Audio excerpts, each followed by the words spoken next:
അസ്സലാമു അലൈക്കും. ഐഷുമ്മ സ്വർണം ഇരട്ടിയാക്കാൻ കൊടുത്തിട്ട് 6 മാസമായി.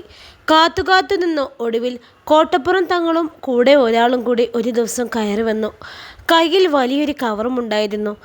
ഐഷുമ്മ തൻ്റെ സന്തോഷം മറച്ചു വെക്കാതെ തന്നെ അവരെ സൽക്കരിച്ചിരുത്തി. അന്ന് ഐഷുമ്മ മാത്രമേ വീട്ടിലുണ്ടായിരുന്നുള്ളൂ. എങ്കിൽ ഇരട്ടിയാക്കി തിരിച്ചു തരുമ്പോൾ എല്ലാവരും വീട്ടിൽ ഉണ്ടായത് ഐഷുമ്മക്ക് സന്തോഷം തന്നെയായിരുന്നു. തനിക്ക് കിട്ടിയ ഈ നിധി അവരെയെല്ലാം കാണിക്കാം. അവർ നോക്കി വെള്ളമിറക്കട്ടെ. അല്ലെങ്കിലും എല്ലാത്തിനും ഇപ്പോൾ തന്നോടൊരു വിലയില്ലാതെ ആയിരിക്കുന്നു. വേറെ വീട് പണി തുടങ്ങിയതിൽ പിന്നെ ഞാൻ പറയുന്നതൊന്നും അനുസരിക്കേണ്ട എന്നൊരു തോന്നൽ വന്നിട്ടുണ്ട് എല്ലാവർക്കും. ഇത് കണ്ടിട്ടെങ്കിലും എനിക്കൊരു വില ഉണ്ടാവട്ടെ. വന്നവർ കുറച്ചു നേരം സംസാരിച്ചു. എന്നിട്ട് തങ്ങൾ കൊണ്ടുവന്ന കവർ ഐഷുമ്മയെ ഏൽപ്പിച്ചു. ഐഷുമ്മ അത് വാങ്ങി തുറന്നു നോക്കി. ഹായ്, എത്ര സ്വർണ്ണ! കണ്ടിട്ട് അവരുടെ കണ്ണ് തന്നെ മഞ്ഞളിച്ചു. കണ്ണുകൾ തിളങ്ങി. എല്ലാം പുതിയ മോഡൽസ്. ഐഷുമ്മ ഓരോന്നും എടുത്ത് ഭംഗി നോക്കിക്കൊണ്ടിരുന്നു. വന്നവർ ഇതെല്ലാം ചിരിയോടെ നോക്കി നിന്നു. ഉമ്മ, ഞങ്ങൾ പറഞ്ഞതിലും കൂടുതലുണ്ട് കേട്ടോ. ഇപ്രാവശ്യം ബിസിനസ്സിന് ലാഭം കൂടുതലായിരുന്നു. അതുകൊണ്ട് തന്നെ ഉമ്മാക്ക് തരുന്നത് ഒട്ടും കുറക്കണ്ടെന്ന് എന്നോട് തങ്ങളുപ്പാപ്പ പറഞ്ഞിരുന്നു. ഐഷുമ്മയുടെ പെർഫോമൻസ് കണ്ട് അയാൾ പറഞ്ഞു. പിന്നെ ഇനി ഇവിടെ വേറെ ആർക്കെങ്കിലും സ്വർണ്ണം ഉണ്ടെങ്കിൽ തരാട്ടോ. ഞങ്ങൾ ഇതേപോലെ ഇരട്ടിയാക്കി കൊണ്ടുവന്ന് തരാം.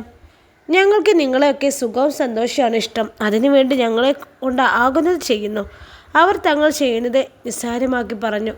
മരുമക്കളെ സ്വർണം കൂടി കിട്ടിയിരുന്നെങ്കിൽ എന്ന് മനസ്സിൽ ആവോളമുണ്ടെങ്കിലും അവരത് പുറത്തു കാണിക്കാതെ അഭിനയിച്ചു നിന്നു.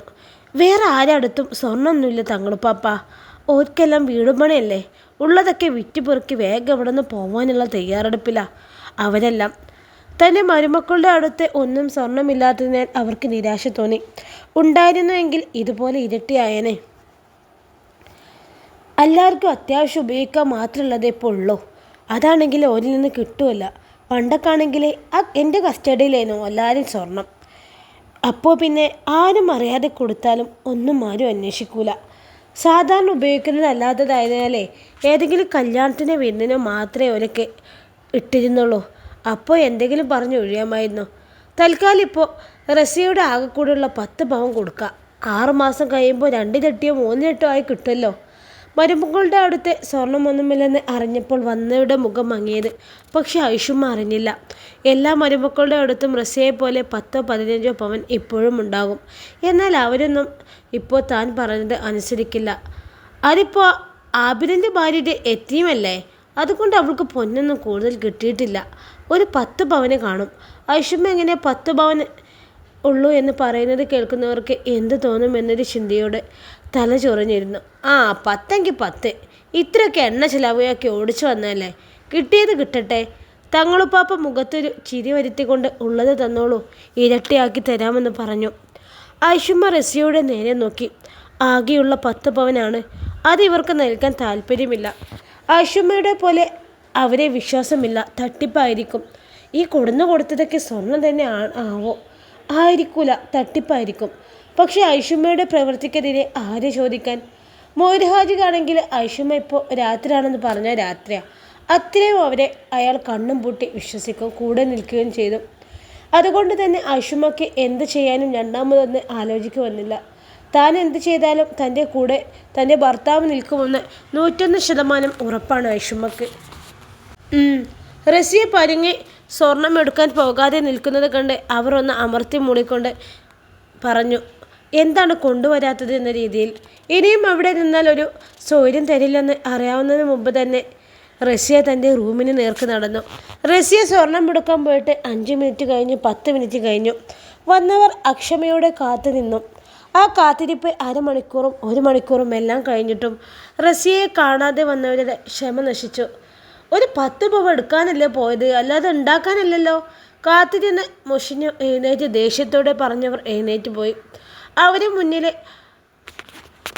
ഐഷുമ്മ ആകെ ഇല്ലാതായി. ആ ഒരുമ്പട്ടോള് ഇവിടെ ഇപ്പോൾ വരാമെന്ന് പറഞ്ഞു പോയിട്ട് ഐഷുമ്മ ചാടി എഴുന്നേറ്റു. ഓർത്തോ നീ, തങ്ങളുപ്പാനോട് കളിച്ചാലേ കളിയും പടും ഈ നോക്കിക്കോ. എന്ത് പറഞ്ഞിട്ടും ഒന്നും മിണ്ടാതെ നിൽക്കുന്നവളെ നോക്കി ഐഷുമ്മ പറഞ്ഞു. ഓൾക്ക് വേണമെങ്കിൽ വേണ്ട, ഞാൻ എൻ്റെ ആ വളകളൊന്നുകൂടി ഇട്ട് നോക്കട്ടെ. വീണ്ടും വീണ്ടും തനിക്ക് കിട്ടിയ ആഭരണങ്ങളെല്ലാം തിരിച്ചും മറിച്ചും ഇട്ടു നോക്കുകയും അതിൻ്റെ ഭംഗി ആസ്വദിക്കുകയും ചെയ്തു ഐഷുമ്മ. മോളെ ഷാക്കിറ, കുഞ്ഞിനെ ഒന്ന് ഹോസ്പിറ്റലിലേക്ക് കൊണ്ടുപോകട്ടോ. ഇപ്പോൾ കുഴപ്പമൊന്നുമില്ലെങ്കിൽ ഒരു യാത്ര പോകല്ലേ, അതും വേറൊരു രാജ്യത്തേക്ക്. നമ്മുടെ ഇവിടുത്തെ പോലെ ഉള്ള ക്ലൈമറ്റ് ആകില്ല അവിടെ. നിയാസിൻ്റെ ഉമ്മ ഷാക്കിറയോട് പറഞ്ഞു. ഞാനത് ഉമ്മാനോട് പറയാൻ നിൽക്കായിരുന്നു ഉമ്മ. എല്ലാ മെഡിസിനും വാങ്ങി വെച്ചാൽ കുറച്ച് പേടി കുറയും. കുഞ്ഞിന് ചെറിയൊരു തുമ്മൽ വന്നാൽ തുടങ്ങും ഷാക്കിറയുടെ കരച്ചിൽ. ആദില, അതാണ് നിയാസ് കുഞ്ഞിനിട്ട പേര്. എല്ലാവരും കൂടി ഉംറ ചെയ്യാൻ പോവുകയാണ്. അതിന് വേണ്ട മുന്നൊരുക്കങ്ങൾ. കമഴ്ന്ന് കിടന്ന് ചൂളം വിളിയാണ് ഇപ്പോൾ പെണ്ണിൻ്റെ ഹോബി. ആ വീട് നാടുകൾക്കിപ്പുറം കുഞ്ഞിൻ്റെ കരച്ചിൽ കൊണ്ടും ഒച്ചക്കൊണ്ടും ശബ്ദമായതിനാൽ എല്ലാവരിലും വളരെയേറെ സന്തോഷമാണ്. ആ, നിങ്ങൾ വരൂലേ? രാവിലെയാണ് ഫ്ലൈറ്റ്. ഷാക്കിറ തൻ്റെ അനിയത്തി റീമയോട് ഫോണിൽ സംസാരിക്കുന്നത് കേട്ട് നിയാസിൻ്റെ ഉമ്മയുടെ മനസ്സ് നിറഞ്ഞു. കുഞ്ഞുണ്ടായാൽ നമുക്ക് ഉംറക്ക് പോകാം എന്നത് ഉമ്മയുടെ നേർച്ചയാണ്. താൻ എന്ത് പറഞ്ഞാലും കേൾക്കുന്ന ഷാക്കിറയെ അവർക്ക് ഒരുപാട് ഇഷ്ടവുമാണ്. റസിയെ 10 പവൻ കൊടുക്കാത്തതിൻ്റെ ദേഷ്യം ഇപ്പോഴും ഐഷുമ്മ അവളിൽ തീർത്തുകൊണ്ടിരുന്നു. പറഞ്ഞ് ആബിലിൻ്റെ കയ്യിൽ നിന്ന് 2 കിട്ടുവോളം അവർ പറഞ്ഞുകൊണ്ടിരുന്നു. കെട്ടിക്കൊണ്ട് വരുമ്പോൾ ആകെ കൊടുന്നത് 10 പവന്. എന്നാൽ അതൊന്ന് ഉമ്മ ചോദിച്ചപ്പോൾ കൊടുക്കാനും വയ്യ നാശത്തിന്. അവൻ ദേഷ്യം വന്ന് റസിയുടെ മുഖത്തടിക്കുമ്പോൾ പറഞ്ഞതാണിത്. കുറച്ചൊന്ന് ഒതുങ്ങിയിരുന്ന ഐഷുമ്മയുടെ ധാർഷ്ട്യം ഇരട്ടിച്ച സ്വർണം കിട്ടിയതോടെ വീണ്ടും കൂടിയിട്ടുണ്ട്. നിങ്ങളൊക്കെ ഇവിടെ നിന്ന് എത്രയും പെട്ടെന്ന് പോകാൻ പറ്റുമോ അത്രയും പെട്ടെന്ന് പോകാൻ പറഞ്ഞിട്ടുണ്ട്. വീട് പണിയുള്ള മക്കളോട്. മരുമക്കളെല്ലാവരും പോയിട്ട് വേണം വീട് പണിക്ക് 2 പേരെ വെക്കാനെന്ന് അവരെ കേൾപ്പിച്ച് പറയുകയും ചെയ്തു. ഷാക്കിറയും കുഞ്ഞും ഉംറക്ക് പോകുന്നത് ആ വീട്ടിലെ പെണ്ണുങ്ങളിൽ നിന്ന് ഐഷുമ്മയും റസിയയും മാത്രമേ അറിയാത്തതുള്ളൂ. ആദ്യമൊന്നും ഷാക്കിറയുടെ നല്ല കാലം അവർക്കും ഇഷ്ടമായിരുന്നില്ല. പിന്നീട് ചിന്തിച്ചപ്പോൾ എന്തിനാ തങ്ങൾക്ക് ഷാക്കിറയുടെ വിരോധമെന്ന് തോന്നി. അവൾ തങ്ങൾക്ക് ദോഷമൊന്നും ചെയ്തിട്ടില്ലല്ലോ എന്ന്. അങ്ങനെ ചിന്തിച്ചപ്പോൾ അവളുടെ ഭാഗ്യങ്ങളിൽ അവരും സന്തോഷിച്ചു. ഫ്ലൈറ്റിൽ കയറിയിട്ടുണ്ടെങ്കിലും ആദ്യമായിട്ടാണ് വേറൊരു രാജ്യത്തേക്ക് പോകുന്നത്. ഓരോ മുസ്ലിമും കാണാൻ ആഗ്രഹിക്കുന്ന സ്ഥലം. അവിടേക്ക് പോകുന്നതിൻ്റെ സന്തോഷം ഷാക്കിറയുടെ മുഖത്തുമുണ്ട്. എത്ര പേര് പ്രാർത്ഥിക്കുന്നതാണ് അവിടെ നിന്ന് കാണാൻ ആഗ്രഹമുണ്ടെന്ന്. തനിക്ക് ഇത്രയും പെട്ടെന്ന് തന്നെ കാണാനുള്ള ഭാഗ്യം നൽകിയ പടച്ചവനെ ഷാക്കിറ സ്തുതിച്ചു. എല്ലാം ഈ വിവാഹം കഴിഞ്ഞതോടെയാണെന്ന് അവൾക്കറിയാം.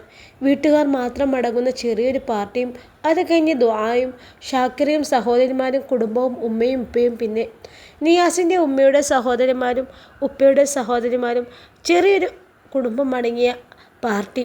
നിയാസിന് കുടുംബം നഷ്ടപ്പെട്ടതിന് ശേഷം ഇത്രയും സ്നേഹത്തോടെയും സൽക്കാരത്തോടെയും സ്നേഹത്തോടെയും സന്തോഷത്തോടെയും അവരൊരു സൽക്കാരം ഉണ്ടായിട്ടില്ല.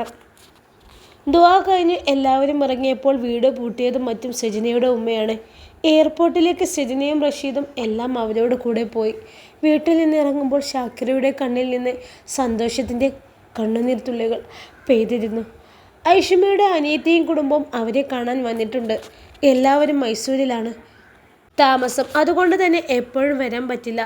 ഇത്താത്ത, നമ്മൾ ആബിദിന് പിന്നെന്താ കുട്ടികൾ വേണ്ടാഞ്ഞിട്ടാണോ ഓൻ്റെ കുട്ടിയും കൊണ്ട് മാത്രം നടക്കുന്നത്? ഇത്രയും കാലം ഓനെ കുട്ടികളുണ്ടായില്ല. എന്നാൽ പിന്നെ ഉണ്ടായ കുട്ടിക്ക് തുണക്കുള്ള സമയം എപ്പോഴേ കഴിഞ്ഞു. ഓൻ്റെ വയസ്സുള്ളവർക്ക് കെട്ടാനും കെട്ടിക്കാനൊക്കെ കുട്ടികളായി. ഈ ഒന്നിനെയും കൊണ്ട് നടക്കാനാണോ ഓൻ്റെ ഉദ്ദേശം? ഐഷുമ്മ തൻ്റെ അനിത്യയുടെ ചോദ്യത്തിന് മുന്നിൽ ഒന്ന് പതറി. ഈ ചോദ്യം ഞാൻ എന്നോട് ചോദിച്ചതാണ് മോളെ. ഉത്തരം കിട്ടാഞ്ഞിട്ടാണ് തങ്ങളുപ്പാപ്പൻ്റെ ചികിത്സ തുടങ്ങിയത് തന്നെ. അല്ലടി, ആബിദിൻ്റെ ആദ്യ പെണ്ണില്ലേ, ആ പെണ്ണ് വേറെ കെട്ടിയെന്നോ പ്രസവിച്ചെന്നോ ഒക്കെ കേട്ടല്ലോ. അപ്പോൾ മച്ചൊന്നും അല്ലായിരുന്നു അല്ലേ? സഹോദരിയുടെ സംസാരം അവർക്ക് ദേഷ്യം വരുത്തിയെങ്കിലും അവളുടെ മുന്നിൽ അത് കാണിച്ചില്ല. അങ്ങനെ ഏതാണ്ടൊക്കെ പറയണത് കേട്ടു. ഉള്ളതാണോ ഇല്ലാത്താണോ എന്ന് ആർക്കറിയാടി. നിറവേറെ ഷാക്കിറയെ ആയിഷുമ്മ ആ 2 കണ്ണുകൊണ്ട് കണ്ടതാണെങ്കിലും അതെപ്പോഴും അവർക്ക് ഉൾക്കൊള്ളാൻ കഴിഞ്ഞിട്ടില്ല. അത് സമ്മതിച്ചു കൊടുക്കാനോ.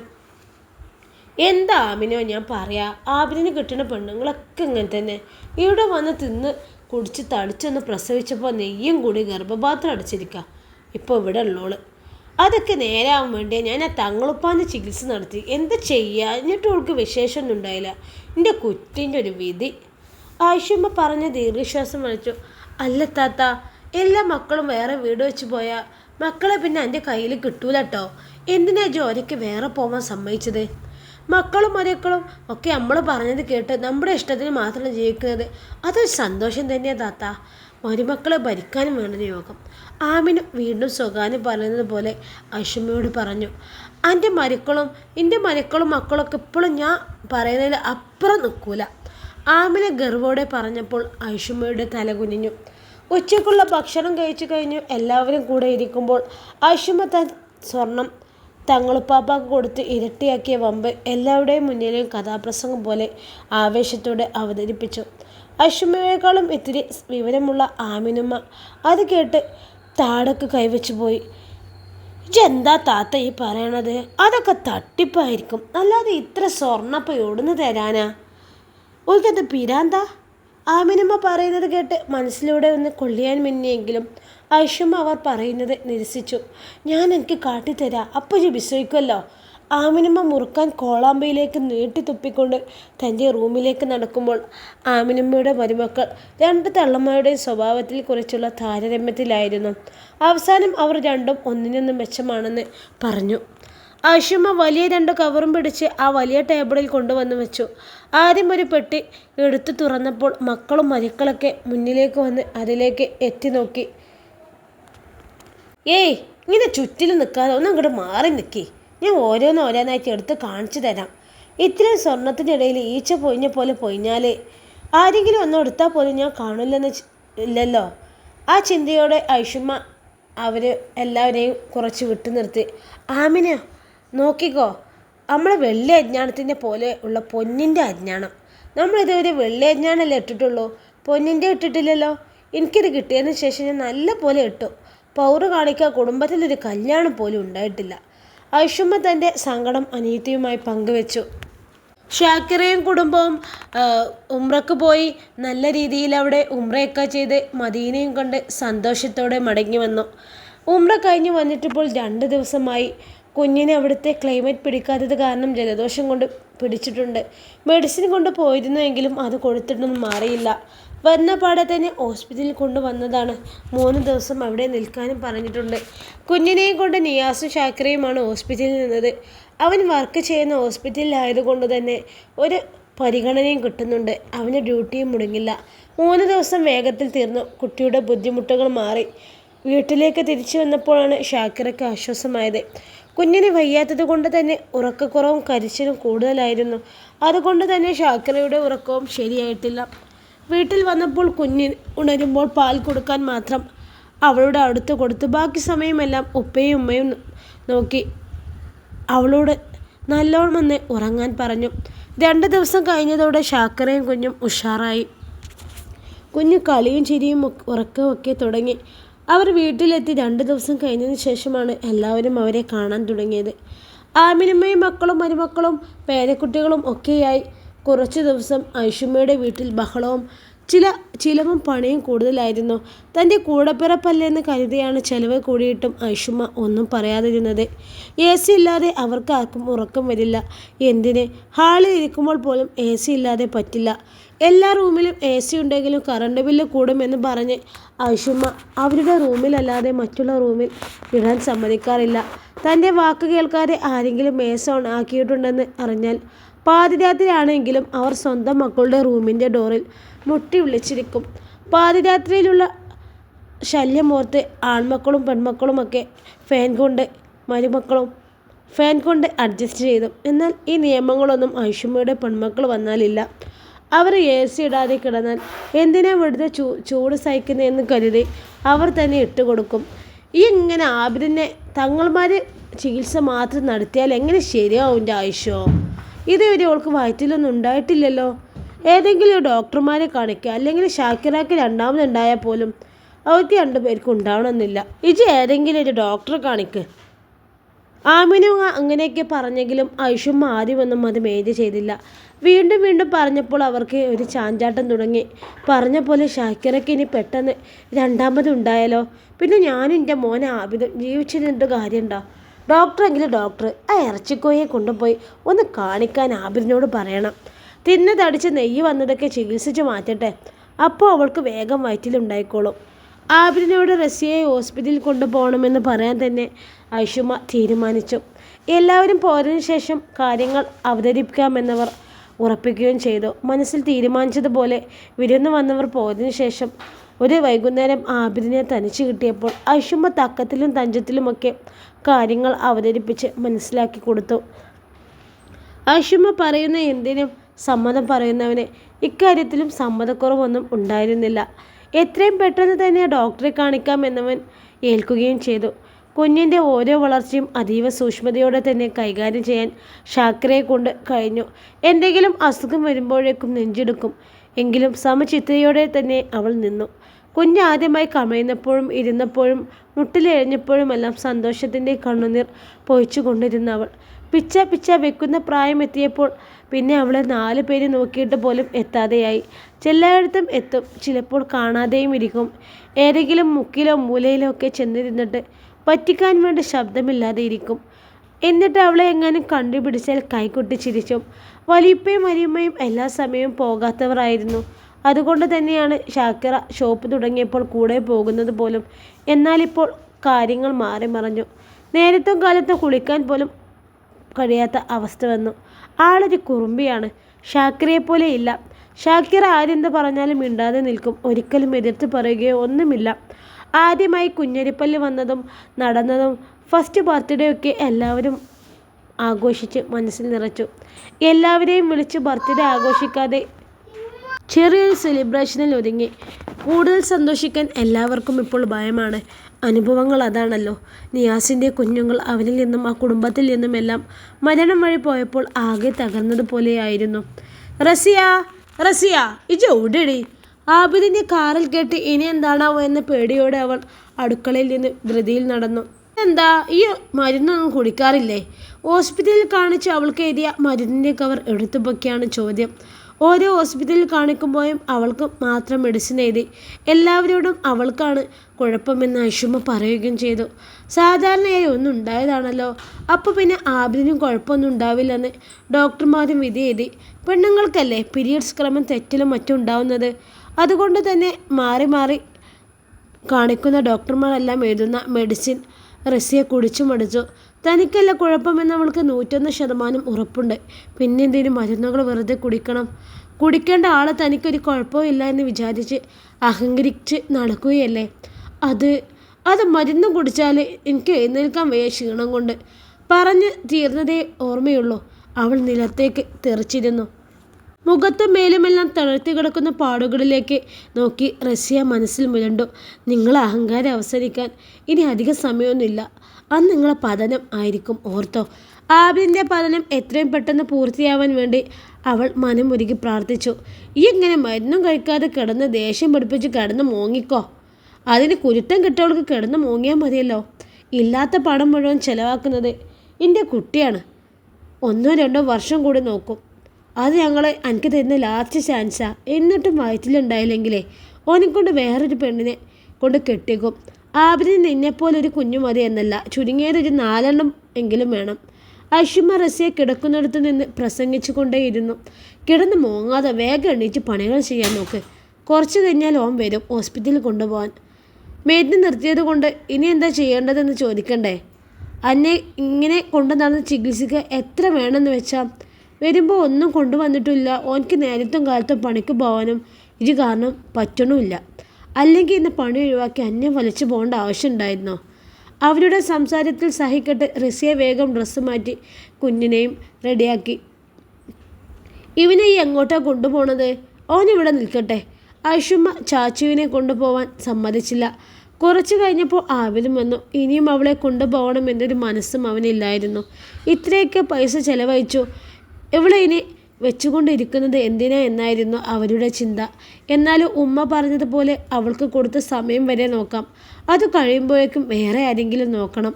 അവൻ മനസ്സിൽ തൻ്റെ അടുത്ത പ്ലാൻ തയ്യാറാക്കിക്കൊണ്ടേയിരുന്നു. അല്ലെങ്കിലും ഇത്രയും വർഷം മരുന്ന് കുടിച്ചവൾക്ക് ഏൽക്കാത്തവൾക്ക് പിന്നെ ഇപ്പോൾ എങ്ങനെ ഏൽക്കാനാണ്? കുഞ്ഞിനെ തനിക്ക് കിട്ടും വിധം ഡൈവോഴ്സ് സമയത്ത് കേസ് നടത്താം. കുഞ്ഞിനെ അവളെ ഒപ്പം ഒരിക്കലും പറഞ്ഞയക്കില്ല എന്ന് പോലും ചിന്തിച്ചുറപ്പിച്ചവൻ ഓരോ ദിവസം കഴിയുന്തോറും റസിയ ആബിദും ഐഷുമ്മയും കാണാതെ അന്നത്തെ മെഡിസിനൊക്കെ വെള്ളത്തിൽ ചേർത്ത് അലിയിച്ചു കളഞ്ഞു. അല്ലാതെ ഒഴിവാക്കിയാലും എവിടെ വെച്ചെങ്കിലും കണ്ടാലും പിന്നെ ജീവനോടെ വെച്ചേക്കില്ല. വെള്ളത്തിൽ അലിയിച്ചു കളഞ്ഞാൽ പിന്നെ മെഡിസിൻ്റെ തരി പോലും കാണാൻ കിട്ടുകയുമില്ല. വെറുതെ പണം കൊടുത്ത് മെഡിസിൻ വാങ്ങിച്ച് നാശാക്കി കളയുന്നതിൽ വിഷമമുണ്ടെങ്കിലും അല്ലാതെ ഒരു മാർഗവുമില്ല. ഇന്ന് ഷാക്കിറയുടെയും മോളുടെയും രണ്ടാം ബർത്ത്ഡേയും അടുത്തു. അപ്പോഴേക്ക് നിയാസിന് വലിയൊരു ഹോസ്പിറ്റലിൽ സീനിയർ പോസ്റ്റിലേക്ക് ജോലി ലഭിച്ചു. ഇത്തിരി ദൂരെ ആയതുകൊണ്ട് തന്നെ വീട്ടിലെന്നും വന്നു പോകൽ നടക്കില്ല. അതുകൊണ്ട് തന്നെ ഹോസ്പിറ്റലിനടുത്തൊരു കുഞ്ഞൊരു വീട് വാങ്ങിക്കാനുള്ള പ്ലാനിലായിരുന്നു അവൻ. മോളെയും ഷാക്കിറയും ഉമ്മയും ഉപ്പയും കൂടെ കൂട്ടാമെന്ന് ആദ്യം തന്നെ അവൻ തീരുമാനിച്ചിരുന്നു. അവർ കൂടെ ഇല്ലാതെ വയ്യ. 4 പേരും തൻ്റെ ജീവിതത്തിൽ ഇമ്പോർട്ടൻ്റ് ആണ്. ഉമ്മയും ഉപ്പയും ആദ്യം എതിർത്തുവെങ്കിലും അവരും അവൻ്റെ കൂടെ വരാമെന്ന് സമ്മതിച്ചു. ഇവിടുത്തെ വീട് വിൽക്കണ്ട എന്ന് തന്നെയായിരുന്നു അവൻ്റെയും തീരുമാനം. എവിടെ പോയി താമസിച്ചാലും തൻ്റെ നാടും വീടും വിട്ട്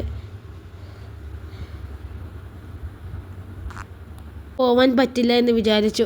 ഇടയ്ക്കിടയ്ക്ക് വന്ന് വീടും പരിസരവും ക്ലീൻ ചെയ്യാം. ഷാക്കിറ പ്രഗ്നൻ്റ് ആയതുകൊണ്ട് തന്നെ ആ ബോട്ടിക്കു മൊത്തമായി വിറ്റു. കെട്ടിടത്തിൻ്റെ റെൻറ്റ് മാസാമാസം കിട്ടിക്കൊണ്ടിരിക്കും. ആ കെട്ടിടമില്ലാതെയാണ് ബോട്ടിക് മാത്രമായിട്ടാണ് വിറ്റത്. കെട്ടിടത്തിൻ്റെ റെൻറ്റ് അവർ മാസാമാസം നൽകും. പുതിയ സ്ഥലവും വീടും താമസവും എല്ലാം ഒന്ന് ഇണങ്ങാൻ കുറച്ച് ദിവസം പിടിക്കും. അവരുടെ വീട് മാറ്റം ഷാക്കിറയുടെ വീട്ടുകാർക്കാണ് ബുദ്ധിമുട്ടുണ്ടാക്കിയത്. പെട്ടെന്ന് ഓടിച്ചെല്ലാൻ പറ്റില്ല. 4 മണിക്കൂറോളം ഉണ്ട് പുതിയ സ്ഥലത്തേക്ക്. ചെറിയൊരു കോളനി പോലെയുള്ളൊരു സ്ഥലം, അതിൽ കുറച്ച് വീടുകൾ. നടുവിലത്തെ വീടാണ് ഇവർക്ക് കിട്ടിയത്. മറ്റു 2 വീടുകളേക്കാളും വലിപ്പമുണ്ട്. എല്ലാ സാധനങ്ങളും വീട്ടിലേക്ക് മാറാൻ അവർ റെഡിയായി. വീട് വിൽക്കാത്തത് കൊണ്ട് തന്നെ വീട്ടിൽ നിന്ന് പോകുമ്പോൾ അത്ര സങ്കടമൊന്നുമില്ല. എല്ലാവരും പുതിയ വീട്ടിൽ ഇണങ്ങാൻ ഇത്തിരി പ്രയാസമുണ്ടായിരുന്നു എന്നൊഴിച്ചാൽ വേറെ ബുദ്ധിമുട്ടൊന്നും ഉണ്ടായിരുന്നില്ല. അടുത്തടുത്തുള്ള ആൾക്കാരെല്ലാം നല്ല ആൾക്കാരായിരുന്നു. റസിയയ്ക്ക് ചികിത്സ കൊടുത്ത് മടുത്ത് തൻ്റെ മിച്ചമുള്ള സമ്പാദ്യം കൂടി കഴിഞ്ഞതോടെ ഐഷുമ്മ ആബിദിനെ കൊണ്ട് വേറൊരു വിവാഹം കഴിപ്പിക്കാൻ തീരുമാനിച്ചു. ഇനി വിവാഹം കഴിക്കുമ്പോൾ ആദ്യത്തെ പോലെ ഒന്നും അബദ്ധം പറ്റരുതെന്ന് അവനോട് പ്രത്യേകം പറഞ്ഞു. സ്ത്രീധനവും സ്വർണ്ണമൊക്കെ കൂടുതൽ വാങ്ങി വലിയൊരു തറവാട്ടിൽ നിന്ന് വിവാഹം കഴിക്കാമെന്നായിരുന്നു ഐഷുമ്മയുടെ തീരുമാനം. ആബിദും ആ തീരുമാനത്തോട് യോജിച്ചു. 2 തവണ പെണ്ണിൻ്റെ മുഞ്ചിൽ കുടുങ്ങി പ്രണയിച്ചിട്ട് എന്തുണ്ടായി? ഇനി അങ്ങനെ വേണ്ട എന്ന് തന്നെയാണ് അവൻ്റെ തീരുമാനം. എല്ലാം അറിഞ്ഞ റസിയ 2 പേരെയും മനസ്സിൽ പുച്ഛിച്ചു. ബാക്കിയുള്ള മരുമക്കളും മക്കളുമൊക്കെ വേറെ വീട് വെച്ച് താമസമായി ഐഷുമ്മയിൽ നിന്നും രക്ഷപ്പെട്ടിട്ടുണ്ട്. ഇനി ആ വീട്ടിൽ ചാച്ചുവിനെയും കൂട്ടി 5 പേരെയുള്ളൂ. ഐഷുമ്മയും ആജിയാരും മക്കൾ അവരെ വീട്ടിലേക്ക് വിളിച്ചുവെങ്കിലും അഹങ്കാരം കൊണ്ട് പോയില്ല. അത് തന്നെയെന്ന് വിചാരിച്ച് മക്കൾ സമാധാനിച്ചു. പോരുന്നില്ല എന്ന പേരിന് ഒരു ചോദ്യം മാത്രം നൽകിയത് ആയിരുന്നു അവർ. അങ്ങനെ ചോദിക്കുമ്പോഴെല്ലാം അവരെ മനസ്സിൽ കൂടെ പോരുത് എന്ന് മാത്രമായിരുന്നു. ആബിദ 1-2 പെണ്ണിനെ പോയി നോക്കിയെങ്കിലും അതൊന്നും ശരിയായില്ല. ആരെയും ആബിദിനെ പിടിച്ചില്ല. ആബിദിന് ഇഷ്ടമായില്ലെങ്കിലും മൊയ്ത് ഹാജി എന്ന പ്രമാണിയുടെ മകൻ എന്ന നിലയിൽ അവർക്ക് ഓക്കെ പറഞ്ഞുവെങ്കിലും ആബിദിന് ഇഷ്ടമായില്ല. ഒക്കെയും വിവാഹം കഴിഞ്ഞ് തീർത്തവരായിരുന്നു. ആബിദിന് ഇപ്പോഴും വിവാഹം കഴിയാത്ത പെൺകുട്ടികളെ മതിയായിരുന്നു. രാവിലെ തന്നെ അന്ന് കുളിച്ച് ഏറ്റവും നല്ല ഡ്രസ്സ് ധരിച്ച് മുന്നിലെ കണ്ണാടിയിൽ നോക്കി ആബിദ്. കുറച്ചു നാളായി അവനിൽ നിന്ന് പോയ ഊർജ്ജവും സന്തോഷവുമെല്ലാം തിരികെ വന്നതുപോലെയുള്ള പ്രവൃത്തികളാണ് ഇപ്പോൾ അവനിൽ. ഇന്നൊരു പെണ്ണ് കാണൽ ചടങ്ങുണ്ട്. 2 അനിയത്തിമാരുടെയും വിവാഹം കഴിഞ്ഞു. പഠിക്കണം, ജോലി വേണം എന്നൊക്കെ പറഞ്ഞ് ആദ്യം വന്നിരുന്ന വിവാഹാലോചനകളെല്ലാം വേണ്ടെന്ന് വെച്ചു. പിന്നീട് വരുന്നവർ എല്ലാവരും പെണ്ണിന് വയസ്സ് കൂടിയെന്നും പറഞ്ഞ് വിവാഹം ശരിയാവാതെ ഇരുന്നതാണ്. ആബിദിനെ സംബന്ധിച്ച് വിവാഹം കഴിയാത്തവളാണല്ലോ. പിന്നെ എല്ലാവരും പറയും പോലെ ഉള്ള വയസ്സൊന്നുമില്ല. മുസ്ലിം കുടുംബത്തിൽ പെൺകുട്ടികളെ 10 കഴിഞ്ഞ കട കെട്ടിച്ചു വിടും. അപ്പോൾ പിന്നെ 25 വയസ്സൊക്കെ കൂടുതലാണല്ലോ. ഒരു മൂളിപ്പാട്ടും പാടി സന്തോഷത്തോടെ ഒരുങ്ങുന്നവനെ കാണ് റസിയ ഒന്ന് നോക്കി നിന്നു പോയി. തന്നെ നോക്കി ചിരിക്കുന്നവളെ കാണെ അവൻ്റെ ചിരി മാഞ്ഞുവെങ്കിലും അവളുടെ ചുണ്ടിലൊരു പുച്ഛച്ചിരി വിരിഞ്ഞു. ഡീ, ഈ ഇങ്ങനെ പുച്ഛിച്ചോ? ഈ പെണ്ണിനെ കണ്ടു കഴിഞ്ഞാൽ വേറെ പെണ്ണിനെ എനിക്ക് കാണേണ്ടി വരില്ല. എന്തുകൊണ്ടോ? തനിക്ക് ഈ വിവാഹം നടക്കുമെന്നൊരു ഉറപ്പ് മനസ്സിലേക്ക് വന്നിട്ടുണ്ട്. അവനെ ഓർത്തു. ചാച്ചുവിന് പനിയാണ്. അവനെ ഒന്ന് ഡോക്ടറെ കാണിക്കണം. അതുവരെ മിണ്ടാതെ അവനെ തന്നെ നോക്കി നിന്നവൾ ഞാൻ പോയിട്ട് വരാമെന്ന് പറഞ്ഞ് സന്തോഷത്തോടെ ഇറങ്ങുന്നവനെ നോക്കി നിന്നു. എന്താ റസിയ, ഒരു സ്ഥലത്തേക്ക് നല്ല കാര്യത്തിന് ഇറങ്ങുമ്പോൾ തടസ്സം പറയരുതെന്ന് എനിക്കറിയില്ലേ? അവന് ഒരു ഗുളിക കണ്ടു കൊടുക്ക്.